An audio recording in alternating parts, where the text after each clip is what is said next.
Nini kinachotokea mji wa Al-Fashir nchini Sudan?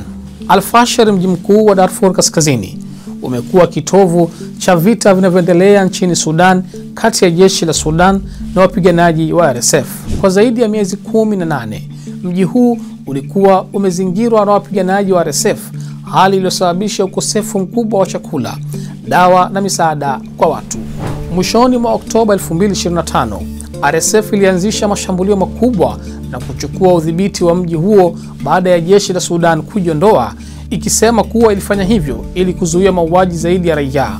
Tangu wakati huo, mashirika ya misaada na walioshuhudia wameripoti kutokea kwa mauaji halaiki, ubakaji, uharibifu wa hospitali na njaa kali.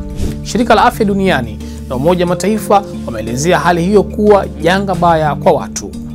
Kulingana na wachambuzi wa siasa, Al-Fashir ina umuhimu mkubwa wa kimkakati na kisiasa, likiwa ngome ya mwisho muhimu wa Darfur iliyokuwa bado chini ya udhibiti wa serikali, hivyo kuifanya iwe muhimu zaidi kwa wapiganaji wa RSF kuchukua udhibiti eneo lote la Darfur.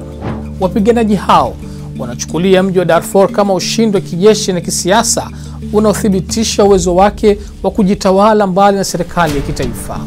Kwa mujibu wa wachambuzi hao, udhibiti wa Al-Fashir pia unamaanisha kudhibiti njia muhimu za biashara zinazounganisha Darfur na nchi jirani kama Chad na Libya, njia ambazo zinahusishwa na biashara haramu ya silaha, dhahabu na mafuta. Eneo hili lina utajiri wa madini, hasa dhahabu, jambo linaloongeza nguvu za kifedha za wapiganaji wa RSF. Hata hivyo, zaidi ya rasilimali, mapambano haya yanahusu mamlaka na uhalali wa kisiasa.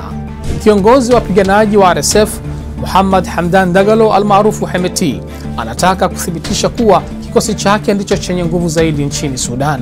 Wakati huo huo, maelfu ya raia wamekwama wakiwa hawana chakula wala huduma za afya, na njaa kali imethibitishwa rasmi. Kwa jeshi kupoteza mji wa Al-Fashir kwa RSF huenda ikawa ni ushindi mkubwa kwa wapiganaji hao, lakini ni janga kubwa kwa watu linaloweza kuchukuliwa kama mwendelezo wa mauaji ya kikabila eneo la Darfur.